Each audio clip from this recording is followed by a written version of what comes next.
Assalamualaikum warahmatullahi wabarakatuh.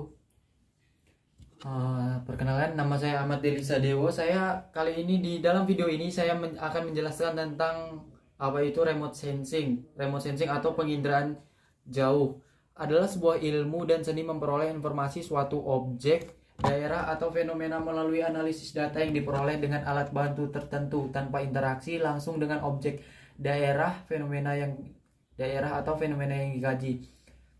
Contoh remote sensing sendiri yaitu contoh manfaat ya. Contoh manfaat penginderaan jauh antara lain seperti penggunaan satelit untuk memantau perkembangan dan kerusakan hutan, evaluasi lahan, pertanian, perkebunan berdasarkan analisis satelit, dan juga kalau kami ya di teman-teman, saya kan pernah kerja beberapa tahun di sebuah perusahaan sawit, jadi biasanya kami menggunakan remote sensing ini juga untuk memantau titik api di beberapa area tertentu pada saat musim panas untuk menghindari kebakaran lahan. Ya, selanjutnya pemantauan daerah aliran sungai atau das dan pengawasan konservasi air. Teknologi penginderaan jauh membantu kartografer untuk menyusun peta, teman-teman. Biasanya ini diambil dari Departemen GIS ya, Geographic Information System. Ya, itu departemen yang buat peta di daerah kami, bukan di perusahaan kami. Pemakaian satelit khusus guna mengamati cuaca serta iklim di bumi dan sanggup pengamatan iklim, curah hujan, kecepatan, dan arah angin, dan sebagainya, teman-teman.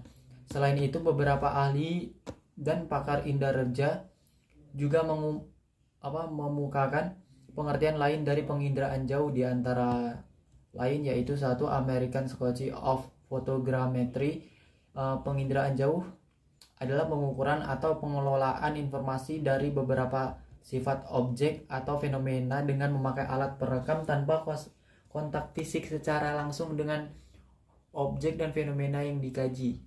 Pembahasan yang kedua, Avery, pengertian penginderaan jauh menurut Avery adalah upaya untuk memperoleh, menunjukkan, mengidentifikasi, dan menganalisis objek dengan sensor posisi pengamatan daerah kajian.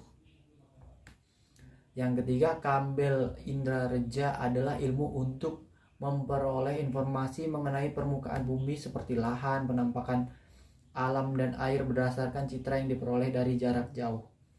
Yang keempat, menurut Colwell, mendefinisikan penginderaan jauh sebagai suatu metode pengukuran dan memperoleh data pada objek dari permukaan bumi di permukaan bumi dari satelit atau instrumen lain dari atas atau jarak yang cukup jauh daripada objek indera.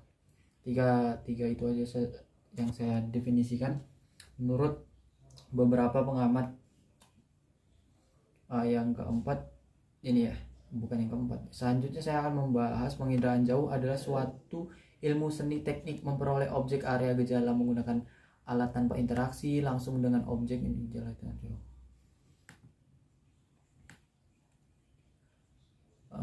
Manfaat dan keunggulan antara lain yaitu ini manfaat penginderaan jauh dan keunggulannya antara lain yaitu kita dapat memetakan suatu objek atau fenomena secara cepat meskipun pada daerah yang sulit ditempuh melalui survei lapangan yang konvensional seperti hutan, rawa, pegunungan, kawasan terpelosok. Indareja mampu menggambarkan objek, fenomena, atau gejala di permukaan bumi dengan wujud dan letak serta mirip sesuai dengan fakta aktualnya, mencakup kawasan yang luas, gambaran yang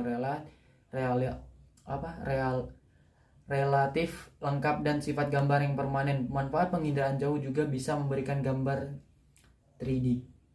Teman-teman bisa ngelihat sendiri contohnya tuh seperti yang itu Maps ya. Google Map tuh kan bisa tuh dibuat secara kita 3D kan ya lewat HP.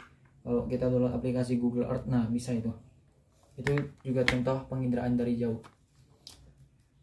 Apabila menggunakan stereoskop, gambar 3D sangat menguntungkan bagi penelitian sebab menyajikan model objek yang jelas, pengukuran lereng dan pengukuran volume, memungkinkan pengukuran beda tinggi dan relief lebih jelas pula.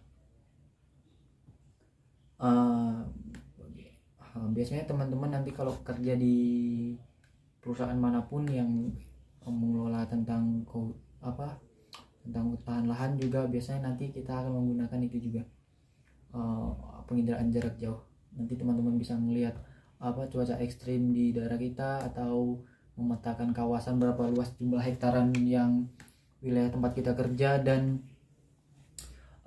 untuk safety kebakaran hutan, tentang titik-titik api juga, perkiraan cuaca. Sekian pembahasan dari saya. Wassalamualaikum warahmatullahi wabarakatuh. See you next video.